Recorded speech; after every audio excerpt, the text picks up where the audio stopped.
إن الحمد لله نحمده ونستعينه ونستغفره ونعوذ بالله من شرور أنفسنا ومن سيئات أعمالنا من يهده الله فلا مضل له ومن يضلل فلا هادي له وأشهد أن لا إله إلا الله وحده لا شريك له وأشهد أن محمدا عبده ورسوله أما بعد فإن أصدق الحديث كتاب الله وأصدق الهدي هدي محمد صلى الله عليه وسلم وشر الأمور محدثاتها وكل محدثة بدعة وكل بدعة ضلالة.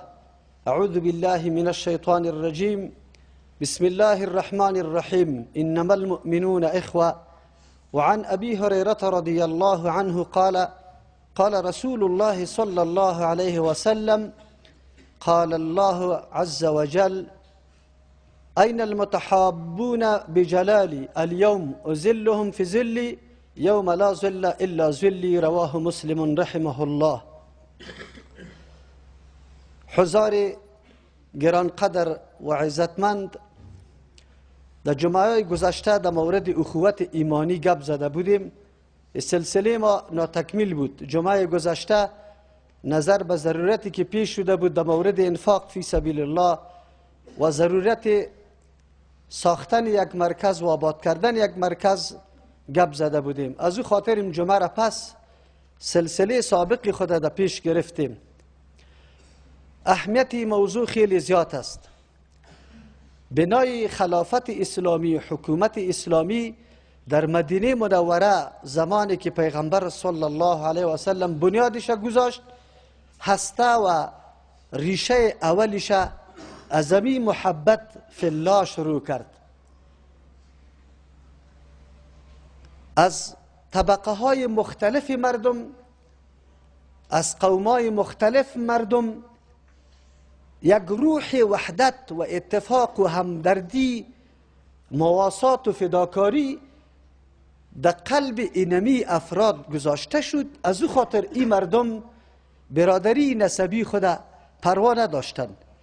با پدر و او برادری که از نسب بودن، خب به عقیده و منهجشان نبودن، بیگانه شدن.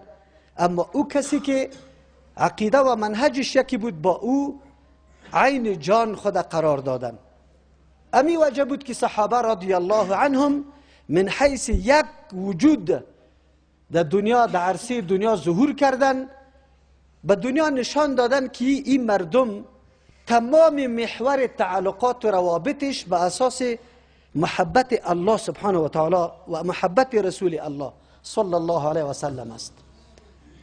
از او خاطر کارنامه های صحابه رضی الله عنهم در مسیر زندگیشان نمونه خیلی آشکارا برای ما هست. ما این موضوع را به خاطر زیاد تکرار میکنیم، آنقدر اهمیت داره. امروز حدیثی را میخوانیم ان شاء الله که آدم تعجب میکنه. دوستی و برادری ایمانی اینقدر فضیلت داره، به این قدر مستوا به نزد الله سبحانه و تعالی قدر و قیمت داره. برای ما و شما واضح میشه که چی است. اول حدیث از ابی هریره رضی الله عنه، حدیث مسلم براتان گفتم.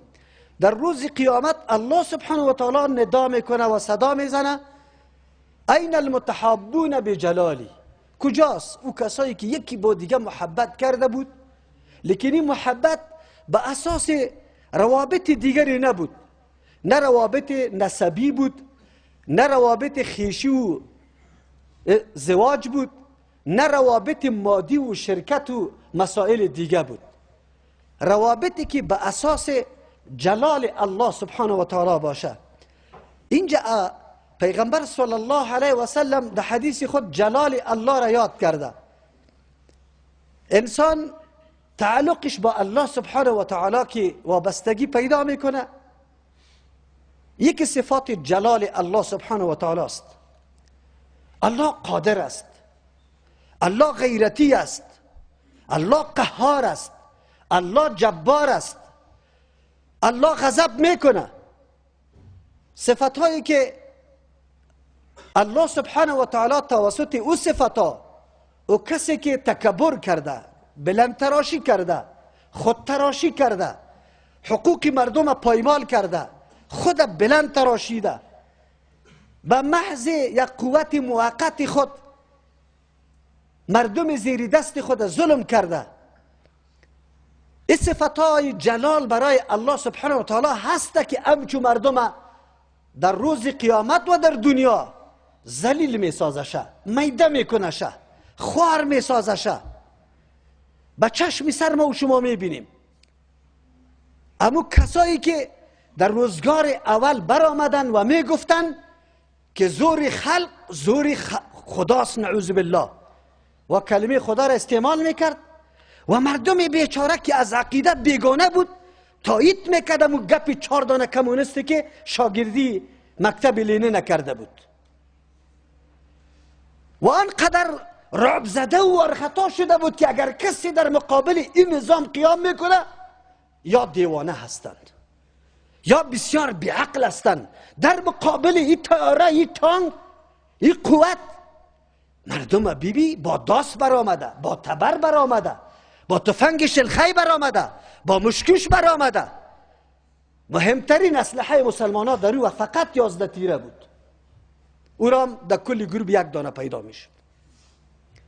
این که مردم با کتاب الله نزدیک نبودن، از دهن این ملای ما گاهی هم صفت جلال الله سبحانه و تعالی برش بیان نشده بود که الله صفات جلال داره.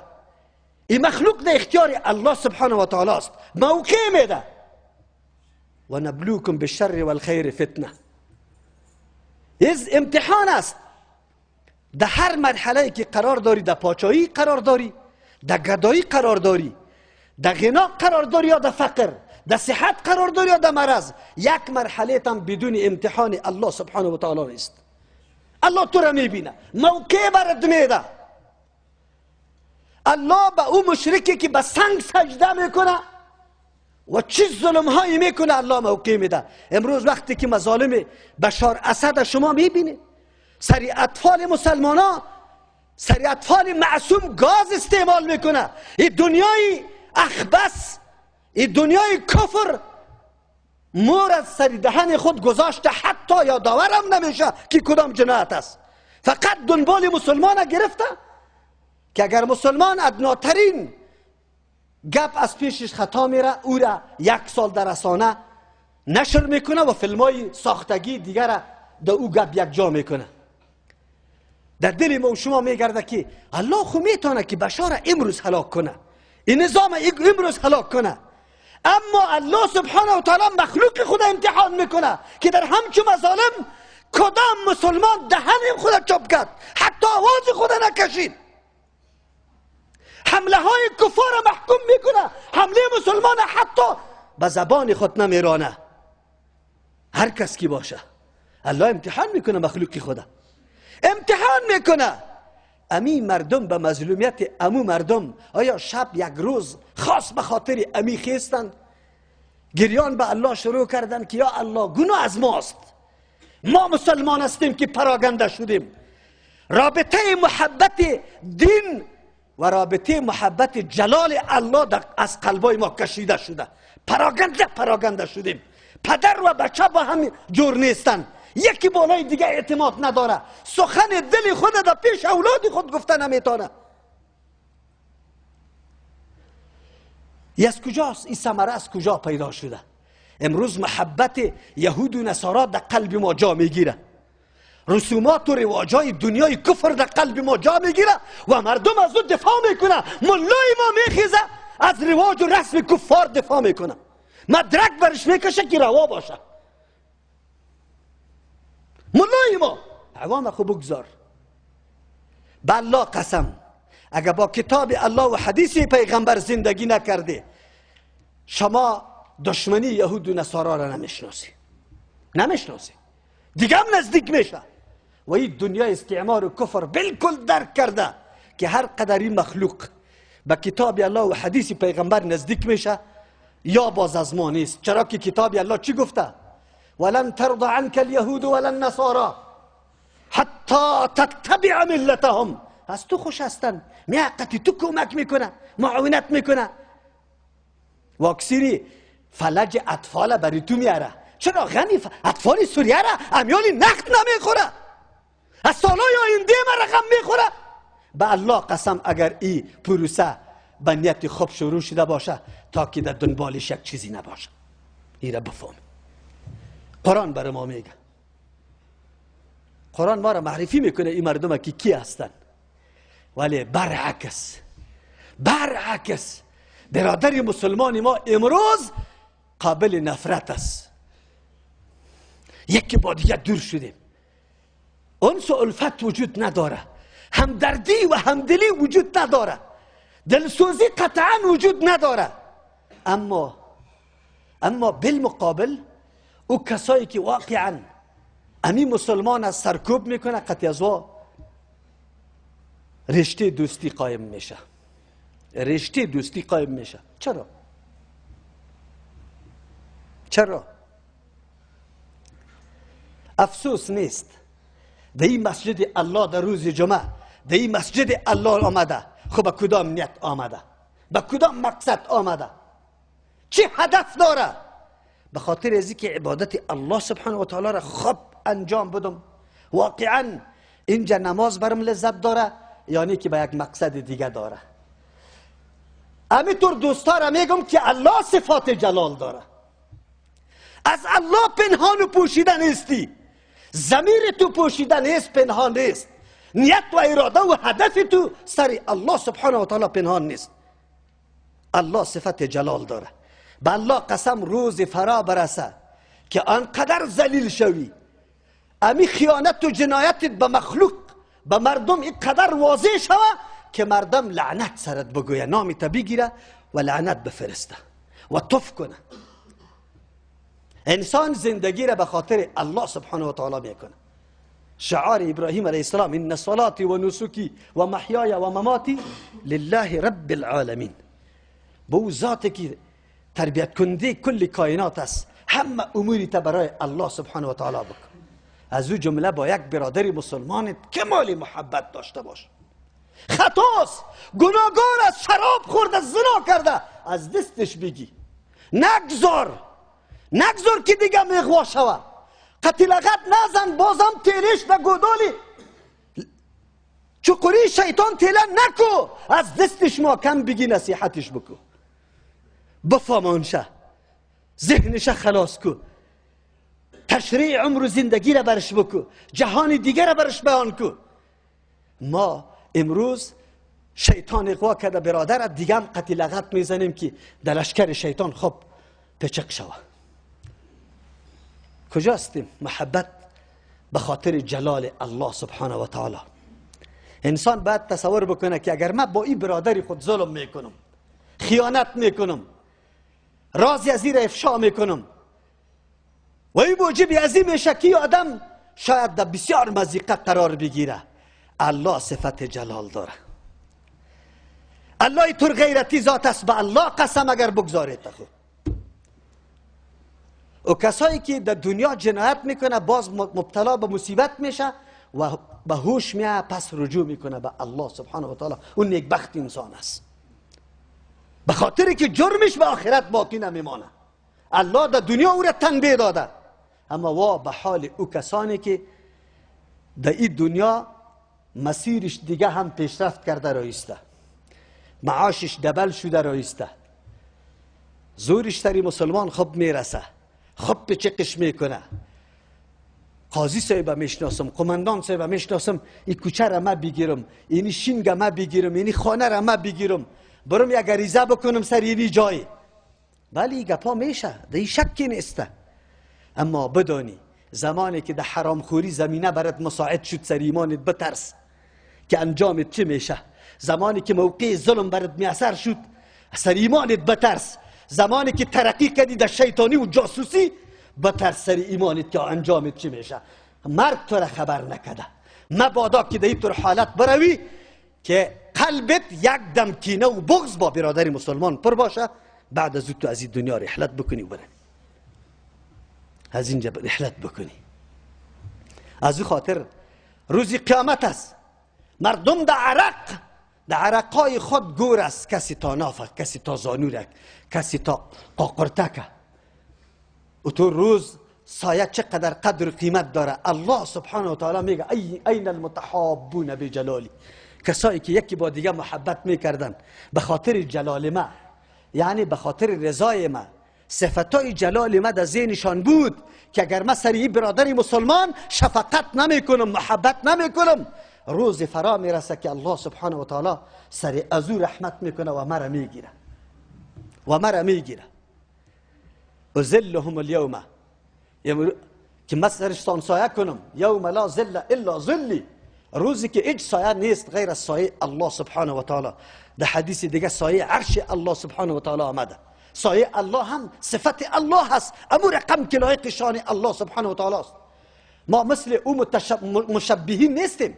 یک تعداد ملاها که در قلبش صفت تشبیه الله سبحانه و تعالی جا گرفته، تاویل در صفات الله سبحانه و تعالی کرده رئیس، استوا علی العرش هم رد میکنه، میگه به خاطر که جسمیت ثابت میشه و متشبه. تو در قلب عقیده تشبیه را داری. تو آیت قرآن را نخوندی که لیس کمثله شیء؟ یه عقیده را نداری که الله به مثل چیزی نیست؟ کدام صفت که به الله آمد امو رقم که لایق شان الله هست برش ثابت است، نفی کرده رایستی. حالی اگر گفتی که الله سایه داره، خب کدام رقم سایه؟ انسان واره، دیوال واره، درخت واره، لیس کمثله شیء. امو سایه که مناسب شان کیست؟ الله سبحانه و تعالی است. خب بیا علی ببینیم.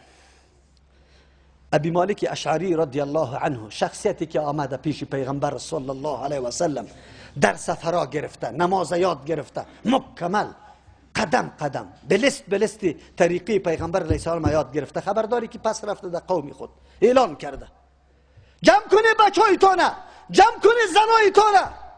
پیام آورده، این پیام مردم خود جمع میکنه، دعوت به دین میده، مردم دین قبول میکنه، نماز رسول الله صلی الله علیه و سلم تشریح میکنه مکمل از الف تا یا. این حدیث بسیار دور و دراز حدیث است. بعد از اینکه تشریح نماز خلاص میشه، بعد از او چی میفرماید؟ مردم دین یاد گرفت، عمل اسلام یاد گرفتن، آلی چی ضرور است؟ تنها یک نماز بخوانن خلاص؟ نه. ابی مالک اشعری رضی الله عنه به قوم خود میگه ان رسول الله صلی الله علیه و سلم قال، پیغمبر صلی الله علیه و سلم فرمود. کی را فرمود؟ لما قضا صلاته، نماز خود که پیغمبر اسلام تکمیل کرد، اقبل الی الناس بوجهه، بروی مبارک طرف مردم روی دور داد رسول الله صلی الله علیه و سلم. فقال، گفت. چی گفت پیغمبر علیه السلام؟ یا ایها الناس، ای مردم. سه کلمات تنبیه برش میگه. اسمعو، بشنوی، گوشا را باز کن. تنها گوشا باز کردن برای تقریر، محاضره، درس، تعلیم کفایت نمیکنه، تنها گوش باز کردن. بعد از او پیغمبر علیه السلام میگه و عقلو، فکرتانم بگیری، از عقلتانم کار بگیری که سخنا را میشنوی چقدر دقیق بشنوی سخنه. بسا اوقات دوست آمده در تقریر نشسته، پس رفته غلط تعبیر کرده، متوجه نبوده، در فکر دیگه چیز بوده، در مو فرصت در کدام فکر دیگه بوده، خو رفته. آلی ملحدین، دشمنای دین که در ممالک کفری نشسته، معاشخو راسته، تقریرای علما را میگیره، از بینش یک سخن سخت میگیره، او را نشر میکنه، سر از او تبصره میکنه، به مردم چی میکنه؟ توضیح میکنه کسایی که ای چی گفته. مجموعه تقریر نمیمانه، چرا که از او خو حل مطلب میشه، مقصد تو فهمیده میشه، قطع میکنه. ولی فعلا شروع است در جهان به خاطر بدنامی علما که در نظر مردم این علما بدنام شوه، چهره از یا منفور شوه، مردم قطعی از یا دشمنی بکنه. برای ما زنگ زدن کسی، چی گفته ای تو؟ چی گفته؟ بیادرکم خیلی قار بود، دشنامم داد، برش گفتم قضاوت در دست خودی تسبیح درکم، تو حتما تقریر 2 دقیقه‌ای را البته شنیدی، تو برو اما اصل تقریر از اول تا آخر بشنو، بعد از او هر چی که میگی نوش جانت بگو، ما به این خفه نمیشم، الله برات جزای خیر بده، الله هدایت کنه. قطع کرد تلفونه. بعد از تقریبا چند روز باز زنگ زد. خب من شماره نمیاد. او کی کردم؟ گفت معذرت میخواهم. ما گفتم کی هستی تو؟ گفت من همون کسی هستم که چند روز پیش برات دشنام میداد. ما گفتم چرا؟ گفت واقعیت که ما که تقریرت شنیده بودم 2-3 دقیقه‌ای بود، تو مرا گفتی که مکمل تقریر بشنو، باز بعد از قضاوت و فیصله بکن. ما رفتم یقینا که دشمنای دین هستن و این کارا را میکنه. امروز میگه پا روان است. پیغمبر صلی الله علیه و سلم از او خاطر مجمعه را میگه وعقلوا، از عقل کار بگیری، از فکر کار بگیری. وعلموا، بدانه، خدا خوب بفهمی که چی را شنیده، کدام گپ شنیده. پیغمبر علیه السلام میگه ان لله عبادا، یقینا برای الله سبحانه و تعالی اینطور بنده ها هستن لیسوا بانبیاء، که نیستن و پیغمبران علیهم السلام، ولا شهدا، نه شهدا هستن، یغبطهم النبیون، غبطه میخوره در حال این مردم پیغمبرا. و شهدا غبطه میخوره علی مجالسهم و قربهم من الله، با او جایگاهی که الله بر ازیا داده و او منزلت و نزدیکی که الله بر ازیا نصیب کرده غبطه میخوره. یکی حسد است، یکی غبطه. حسد ایره میگه وقتی یک نعمت سر برادری مسلمانت ببینی و تو تمنا قلبت ایره میخواه که این نعمت از این آدم زایل شوه، این حسد است. این گناه کبیره است. اولین گناهی که در آسمان شده حسد است، اولین گناهی که در زمین شده حسد است. یکی غبطه است، شخصی را میبینی متدین است، در راه الله مصرف میکنه ماله، عالم میبینی خدمت دین میکنه، دعوتگر میبینی که شب و روزش در دعوت دین و خدمت دین تیر میشه. جایز است، این غبطه درست است. در اونجا انبیاء علیهم السلام و شهدا غبطه به این بنده ها میخوره. غبطه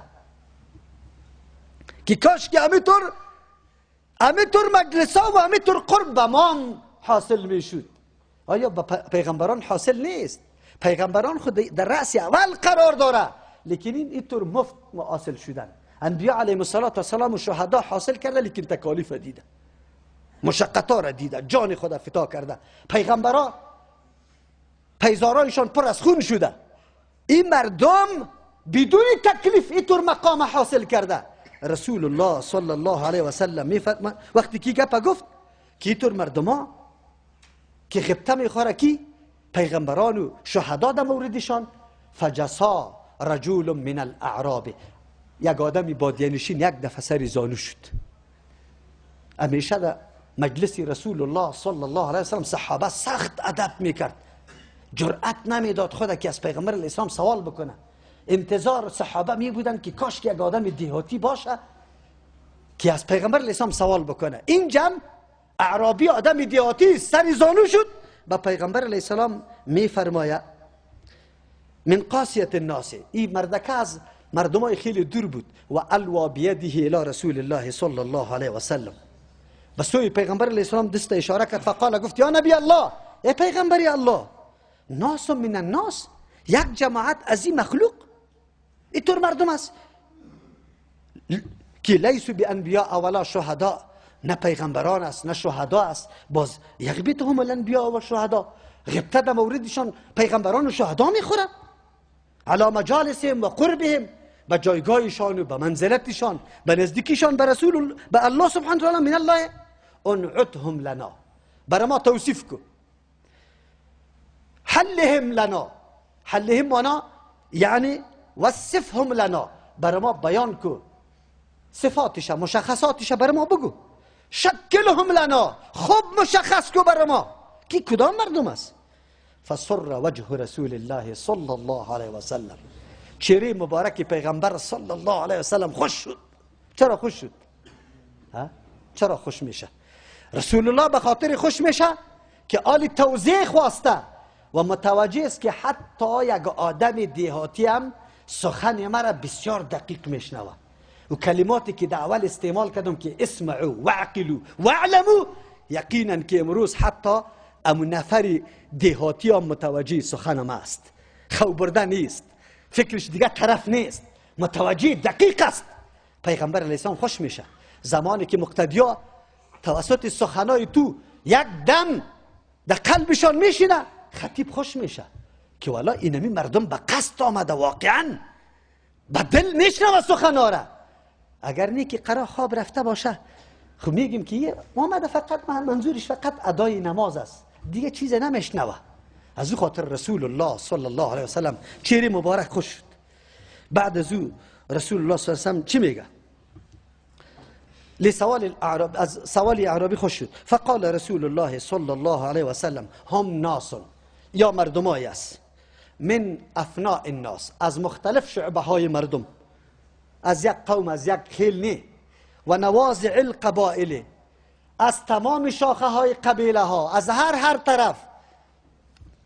ان شاء الله سبحانه و تعالی این خصوصیات شاید در مسجد ما باشه که ان شاء الله اینجا در هر جمعه از ولایت هرات نفر می باشه، از غزنی و زابل و قندهار می باشه، از فرا و از بادغیس و از فاریاب و از شبرغان و از سریپول و از مزار و سمنگان و بغلان و کاپیسا و پروان، از لوگر و از جلال آباد و از کنر، از لغمان. الحمدلله اینجا مردم هست. ولی اگر ما بگیم که از هر ولایت، شاید نفرها خیلی زیاد انگشت خود بالا بکنه. رسول الله توصیف یا مشخصات امی مردم بیان میکنه. این مردم ها از توده های مختلف مردم هستند، از مختلف خیل و قوم هستند، خود چی رقم مردم هستند. و نوازع القبائل لم تصل بهم، پیوست نساخته یار ارحام متقاربتون، او رحم ها او خیشی ها که یکی با دیگه نزدیک است. نه این گپا در بینشان نیست. کی جمع کده شانه؟ چی چیزی ها را جمع کده؟ تحابو فی الله، یکی با دیگه محبت به خاطر کی داره؟ نماز برادر در مسجد میبینی بهترین نماز میخوانه، برش انتظار میکشی. در بین این مردم یک نفر یک کسی هست، اما طور نیست راستانه بگوی، در اونجا در قلبت محبت قطعی و شخص پیدا نمیشه، برش انتظار نمیکشی، باز خب بغل نمیکنی، شد عمر ندیدی، باز برش میگی که کجا درس خواندی، چی عقیده داری، پرسانش نمیکنی. میکنی پرسانش. به خاطر چی؟ به خاطر الله سبحانه و تعالی که عبادت الله را درست کرد. عبادت الله را درست کرده. الله سبحانه و تعالی این صفات را سر ما صادق بسازه. مهم است که انسان خود برابر بکنه به این صفاتی که در حدیث رسول الله صلی الله علیه و سلم میآید. انسان خود برابر کنه، آماده کنه که حدیث پیغمبر سری تو صادق شوه. چقدر خوشبختی و نیکبختی است. الله سر ما صادق بسازه. پیغمبر صلی الله علیه و سلم میگه و تصافوا، یکی با دیگه صف میگیره، یعنی در مقابل مخالفش، در یک صف استاد میشه، در مقابل مخالفش دفاع میکنه. الحمدلله هیچ یکی دیگر را نمیشناسه. خود که جنگ شوه اوجا طرفداری کی را میکنی؟ هم منهج خدا، ولو که لطم میخوری، ولو که بندی هم میشی، ولو که تکلیف هم سرت میآید، انشاءالله کی صفت موجود است. بعد از او پیغمبر علیه السلام میگه یضع الله لهم یوم القیامه، میگذاره الله سبحانه و تعالی برای این مردم در روز قیامت منابر من نور. من برای چی؟ این منبر چوب است. از شما که در بلند است، من بلند استاد استم. در روز قیامت با این مردم الله منبرای نور میگذاره.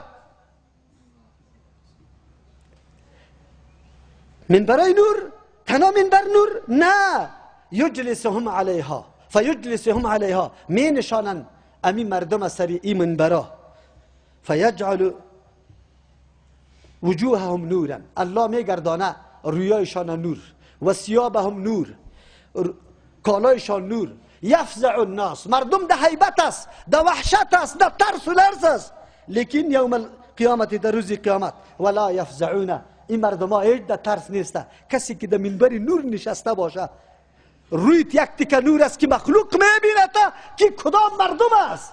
از این خاطر انبیاء علیهم السلام غبطه میخورد، شهدا غبطه میخورد، کالایت نور است.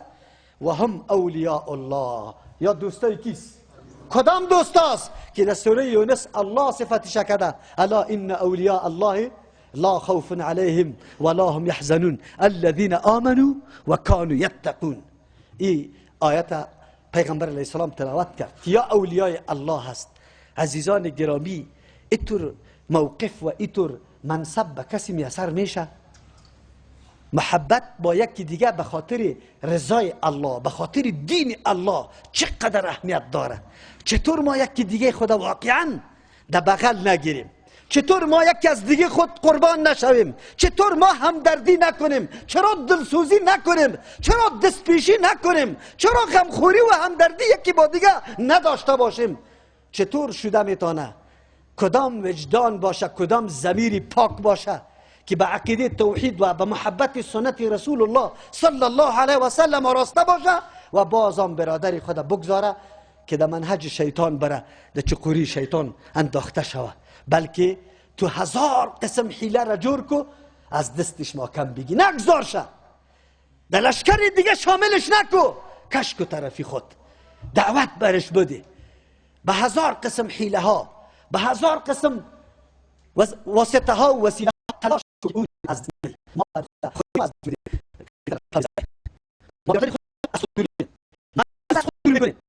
ما اجازه محقق اضافه صوت نفر وان وحش يا شكي اسستي مش عايز فلسطين انا بقول لك موضوع اما ازول اخلاق رسول الله صلى الله عليه وسلم زي دعوتي خوفني ازول لهم نص هو كده جامش بس نقول لك ولا كده جامش شاي سي ما بيدور انا مش زاد شيء كده ما الشرق ما بقى بيجاوب متوجهش دوست خود از داریم دو فرمان میشه امروز نیست با سواد دیگه سواد دیگه سواد راش راهی خود پاک نمیشه امروز که ببینید باز دیگه من که ببینید و این سواد تاکسی نباشه نخرج این جای خودم اصلی تخصص بشری و با میگه خب ما رجع ابلیس ما فرق يعمل لك نفسه شاق شو اسال الله هذا ممكن نقول خير الله سبحانه وتعالى كثير محبه بخير اجر وانزل واقع ياسين اجر خشنا الرسل حتى ان يعلم صافي فرزق صلاه فريو بتنيس وكيف هيك النص يعني ما يبغى درجه دي شيء واكيد صار شو الله يوم في ساعه وخلي دي شيء بينهم ويستكشف شيء كان تدخل خالد صار كدوس ما تجيش نستفرش على ان شاء الله ما في على زياره على اذن واحد حوالي حوالي جنب ويا اخر رسالة الله ان شاء الله الله حديث رسول الله صلى الله عليه وسلم ده ما يدار صلى الله عليه وسلم بمر الناس يقول يا شيخ خاصه الناس الله يقول بعد الله ولا فيغفر رحمه الله ارجو يسعد لكن لو ميت ده هندي ما الله سبحانه وتعالى ونفعنا وإياكم بالحكيم أستغفر الله لكم